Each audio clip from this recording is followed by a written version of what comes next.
some of your prayers may have been answered. I think the heat kicked on this side. So don't say God doesn't answer prayer. I know it's cool, but it's warming up, so we can enjoy that blessing of being, as Mark prayed in his prayer, in a warm building, at least warmer than it is outside, and it's a comfortable place to be this morning.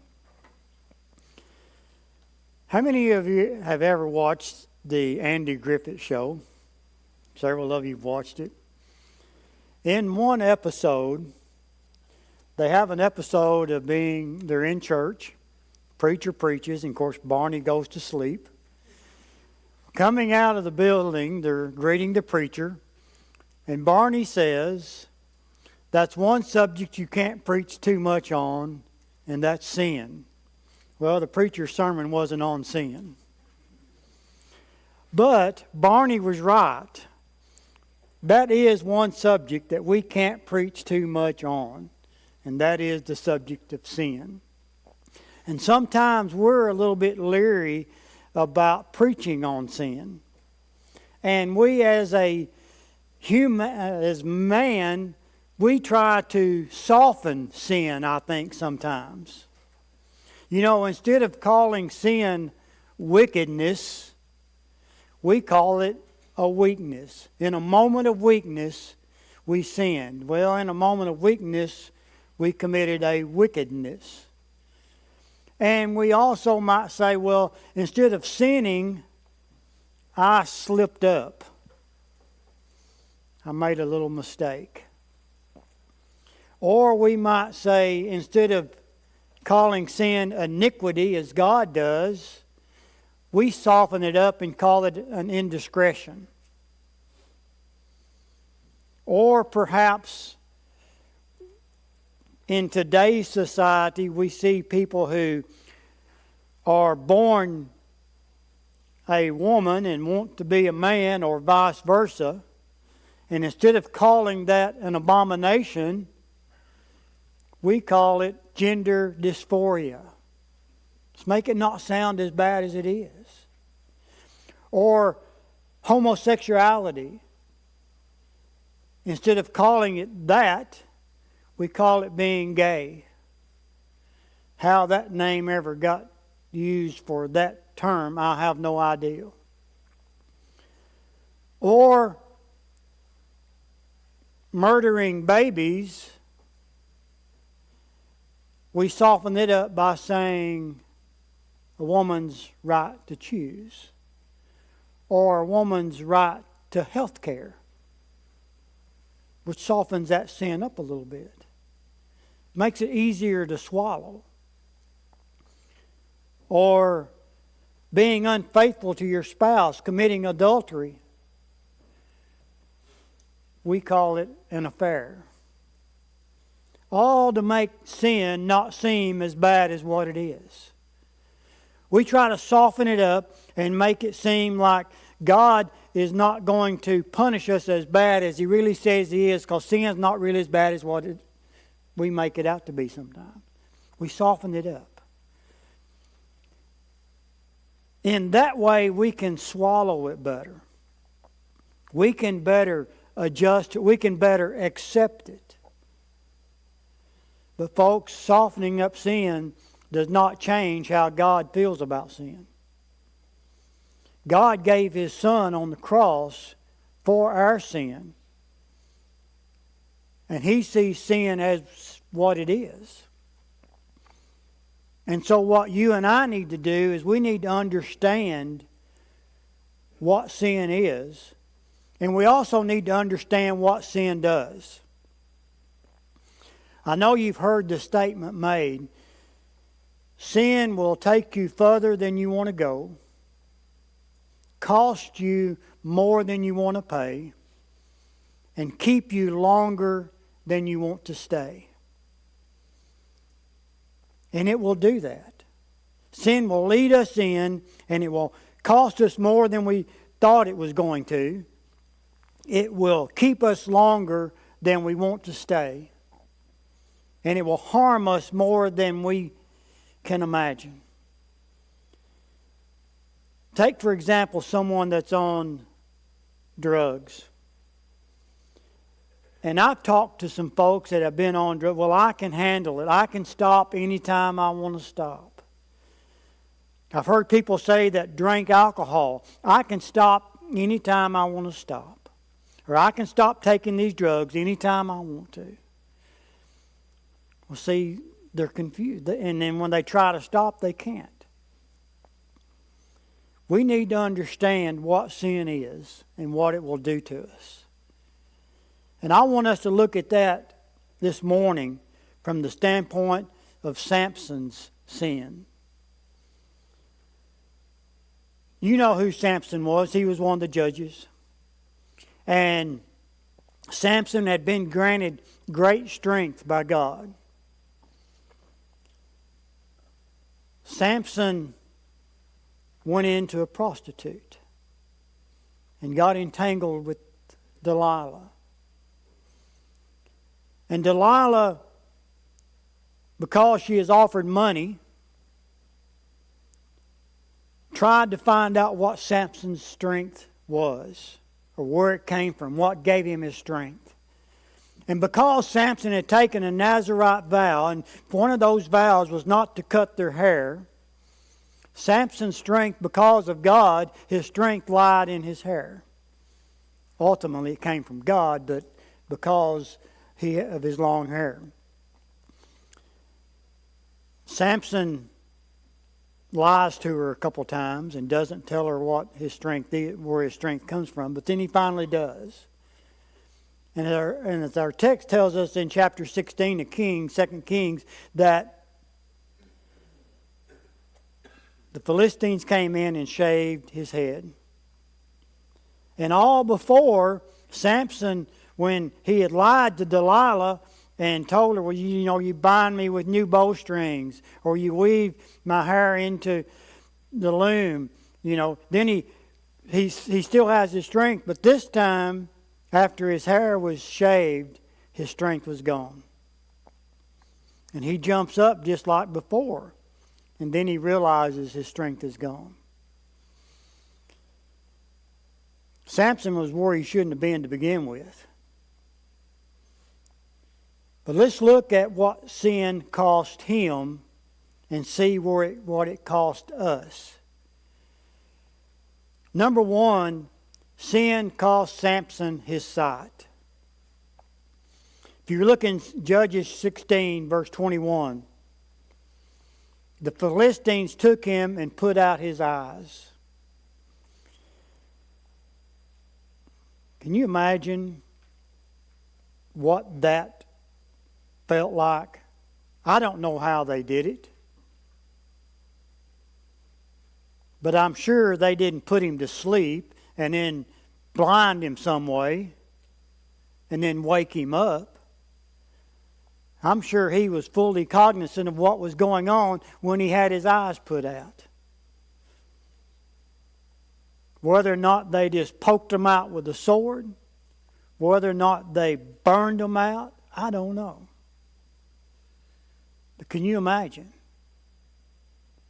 And all of that was because of sin. It cost him his sight, his physical sight. Today, you and I can be blinded by Satan. Maybe not physically blinded, but spiritually blinded. Look in 2 Corinthians chapter 4, beginning in verse 3. But even if our gospel is veiled, it is veiled to those who are perishing, whose minds the God of this age has blinded. The God of this age, who is that? It's Satan, isn't it? And he's blinded those who will not believe, who will not obey. And what I think we have to understand when we look at what this is talking about, believing is not just saying, I believe there's a God. Because we know James says the devils say that, or James says that the devils believe and tremble. But this believing here is an obedient belief. It is a belief of action. It is a belief to do what God says. But there are those in this age who have been blinded by Satan, who are not seeing what sin is.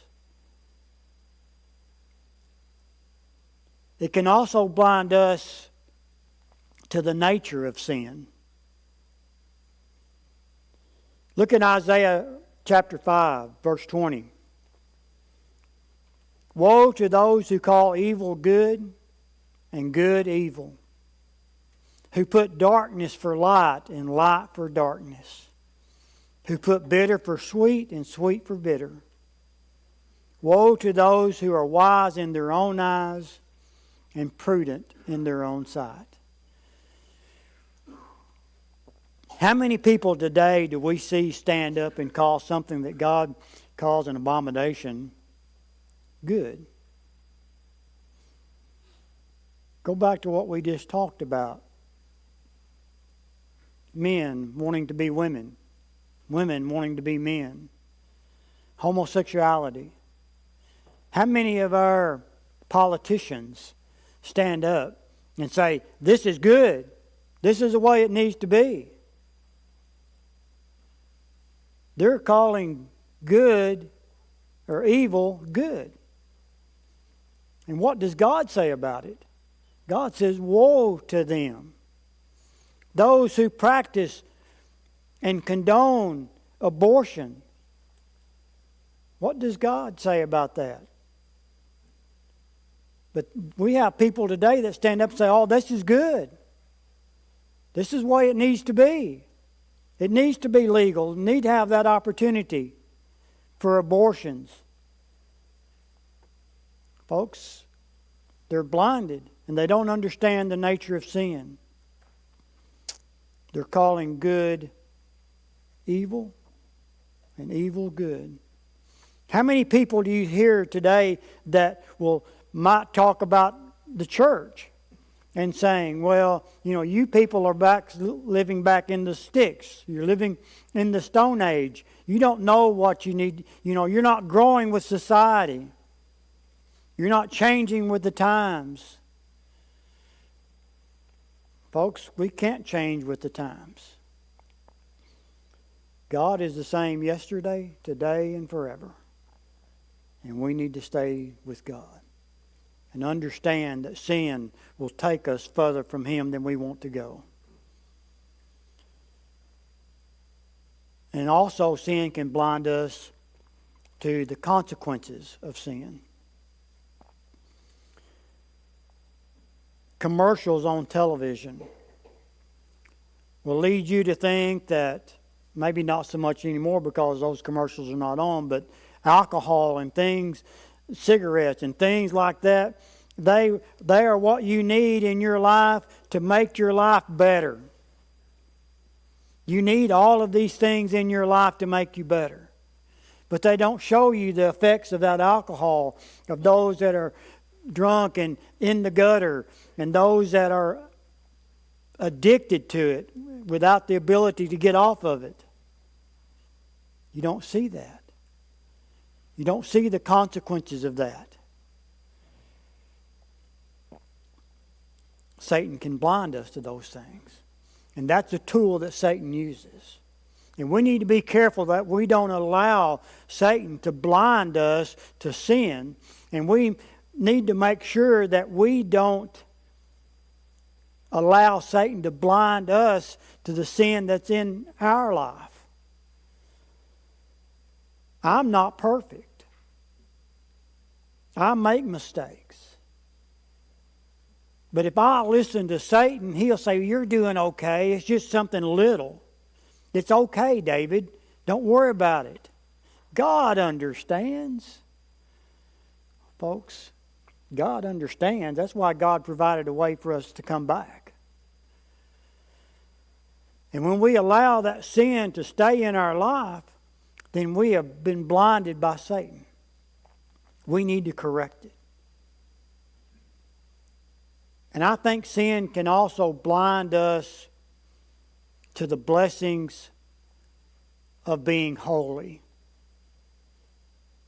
Remember, we're told, be ye holy, for I am holy. We are to be holy. Look at Psalms chapter 27, verse 4.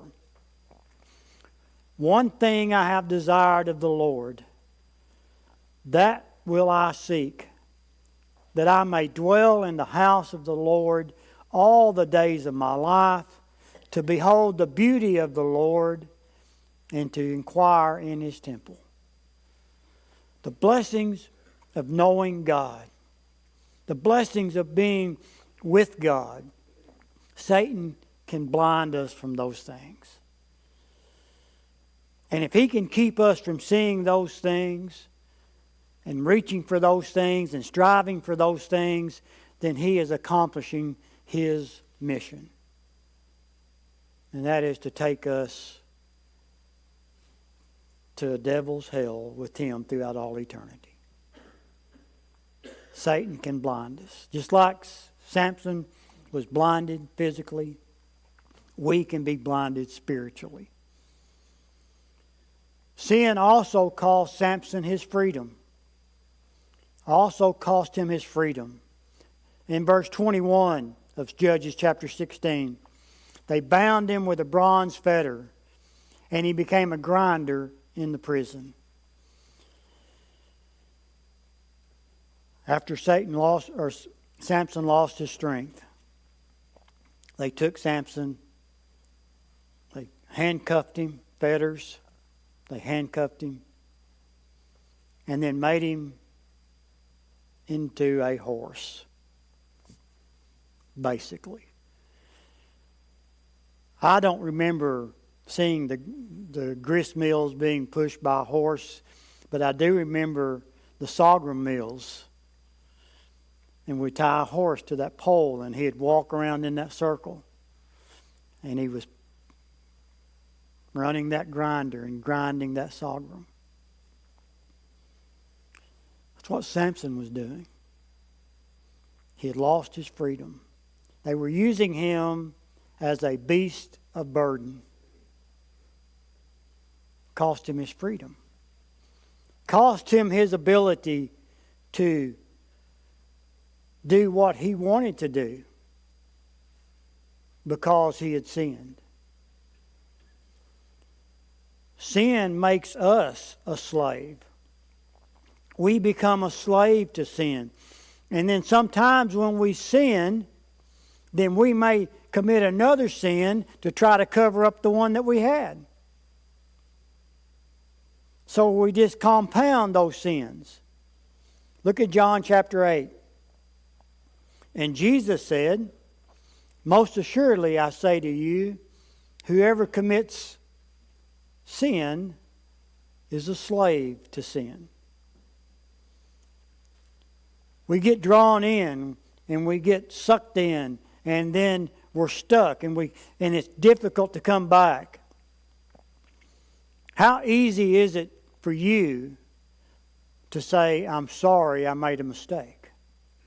Because when we do that, we have to swallow our pride. And so we are a slave. Jesus says we're a slave to sin. Romans chapter 6, verse 16.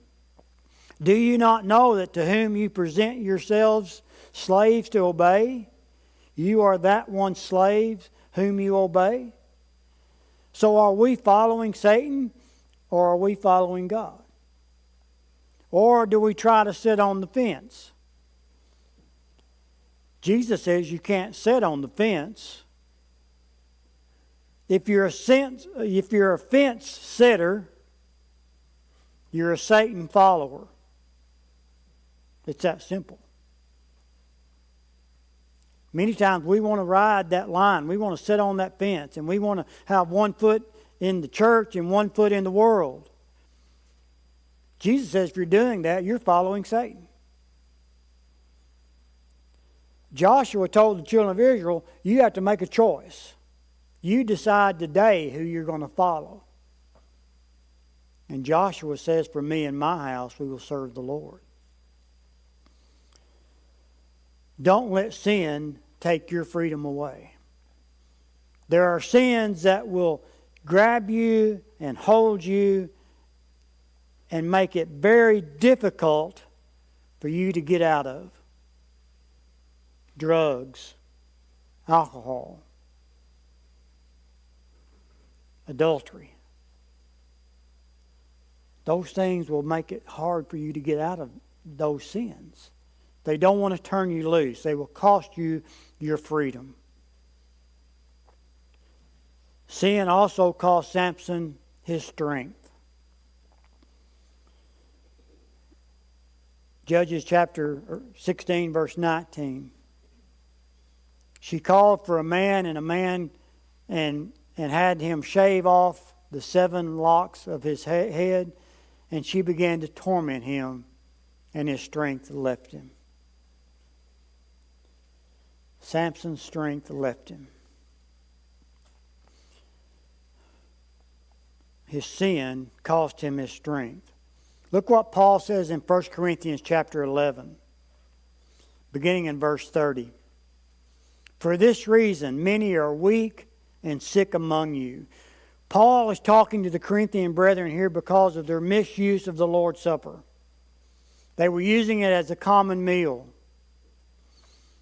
And Paul is saying, because of this, because of the sin that you're having, many of you are weak, you've lost your strength, and you're sick. You see what sin done to them? Sin took their strength, took their spiritual strength. Sin can rob us of our spiritual strength.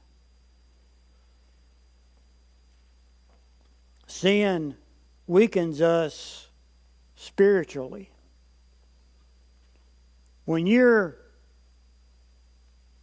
If you have sin in your life, do you feel as close to God? If you're a Christian and you think back to when you first became a Christian, how did you feel when you came up out of that water? I don't think I've ever been present at a baptism after someone was baptized that when they come up out of that water, make the statement similar to or something like, I feel so much better, or I feel so much closer to God. But then as they go through life, they might slip away because sin creeps in. And it has drawn them away. It's cost them their strength. And they move away from God. Sin cost Samson his strength. Sin also cost Samson his self-respect. And sin can do that to us too. It can cost us our self-respect. In Judges 16, verse 25, they said, call for Samson that he might perform for us. These are the Philistines that had taken him captive. And they said, hey, let's bring Samson out so that he can perform, so he can entertain us. His self-respect was gone. Even when you go back and they were using him as a beast of burden to push that grinding wheel, where was his self-respect? It was gone. Why was it gone? Because of sin. In 1 John chapter 2, verse 26, John writes through inspiration, and now, little children, abide in him, that when he appears, we may have confidence and not be ashamed before him at his coming. I want you to think about that just for a minute. And I want each one of you to ask this question to yourself. If Jesus came back right now, is there something in your life that you would be ashamed of? Or do you have confidence that you could stand before him and hear the words, well done, thou good and faithful servant? Or is there sin in your life that would cause you to be ashamed? There was years ago, there was a fad going around, WWJD. What would Jesus do? That has sadly died out. But as we go through our daily life, and do you live that? What do you think about that? Are there aspects of your life during the week that you wouldn't want Jesus to be around, that you wouldn't want Jesus to see what you're doing? Do you need to say, what would Jesus do? And then when you know what Jesus would do, then do you do that, or do you do something else? Sin can cost us our self-respect. Also, sin cost Samson ultimately his life. When they had called for Samson to perform, and his hair had grown back, and he was being led around by that child,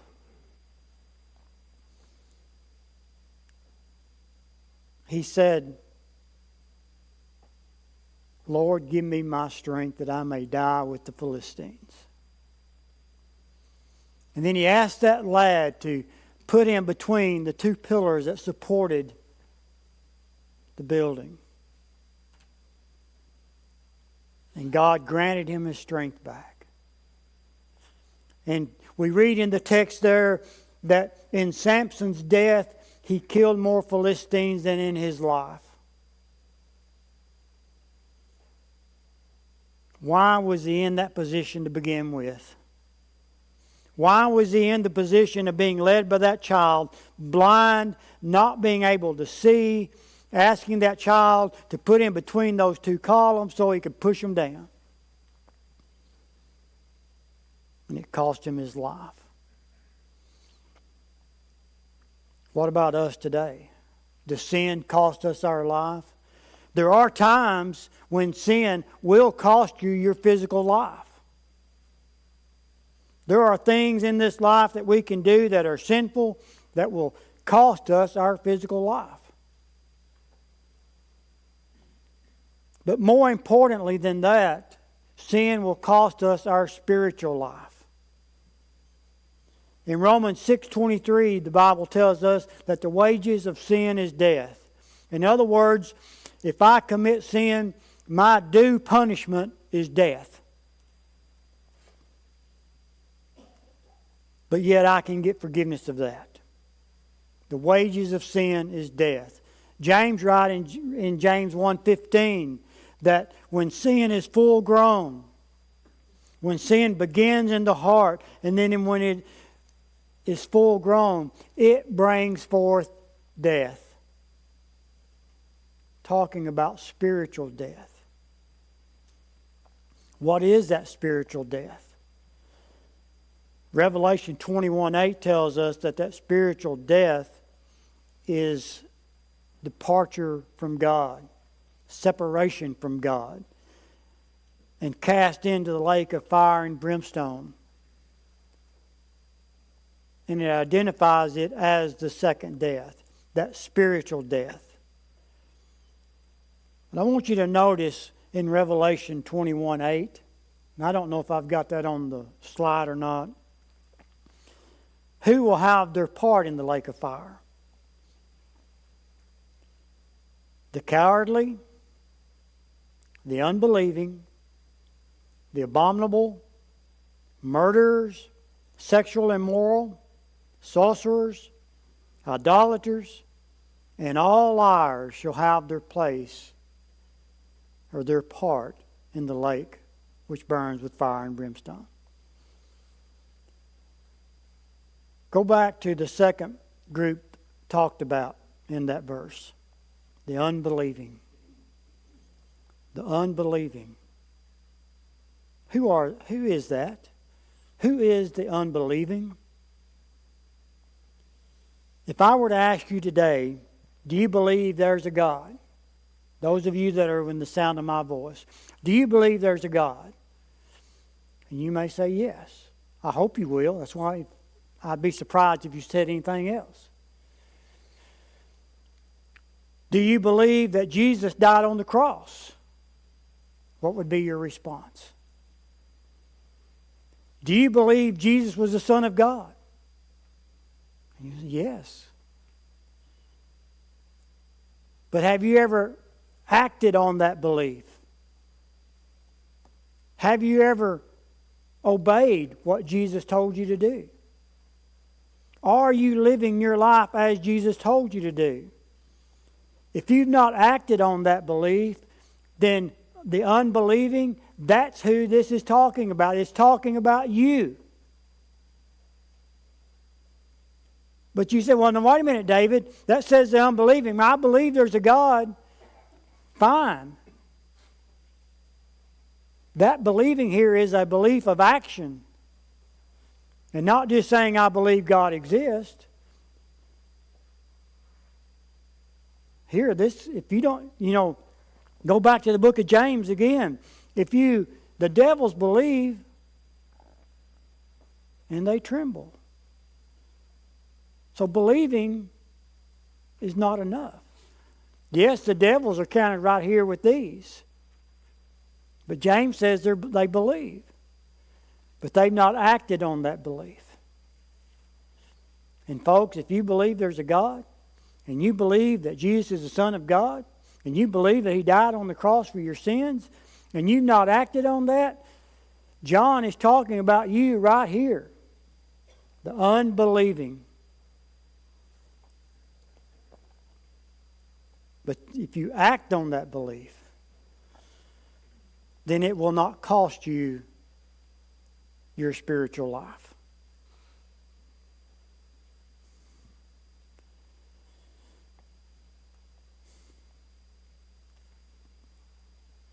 Sin is deceptive.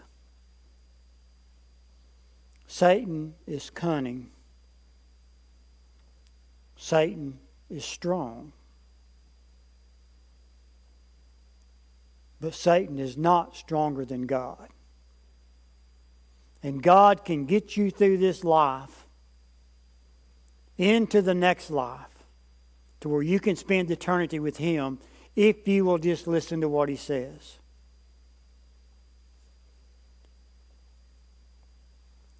Now let's tie all this together.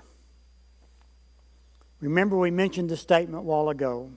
Sin will take you further than you want to go, keep you longer than you want to stay, and cost you more than you want to pay.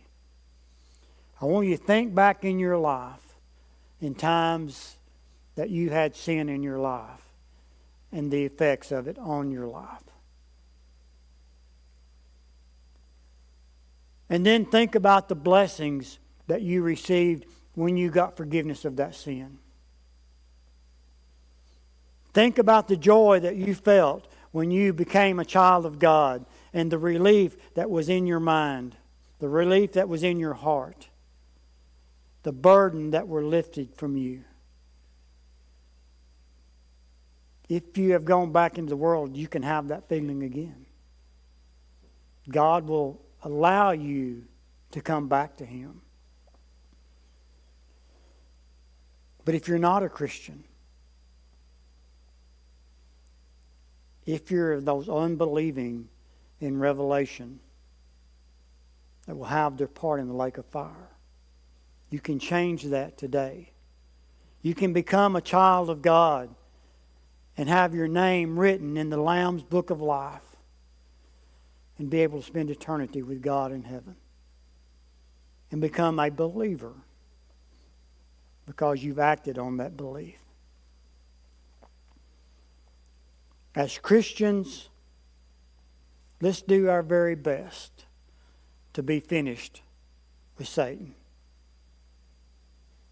to be done with sin, and to stay as far away from sin as we can. None of us are perfect. We're going to continue to make mistakes. But we can strive to stay away. Remember, we're told, resist the devil, and he will flee from you. Do you have sin in your life today as a Christian and you want forgiveness? We will pray with you and pray for you. And I guarantee you, God will forgive you. If you're not a Christian, what better time than right now to become a child of God? To understand that today is the day of salvation because you're not promised tomorrow. And become a child of God and allow God to write your name in the book of life and add you to the Lord's church and begin your walk with Christ. If you're subject to the invitation this morning, we encourage you to come while we stand and while we sing.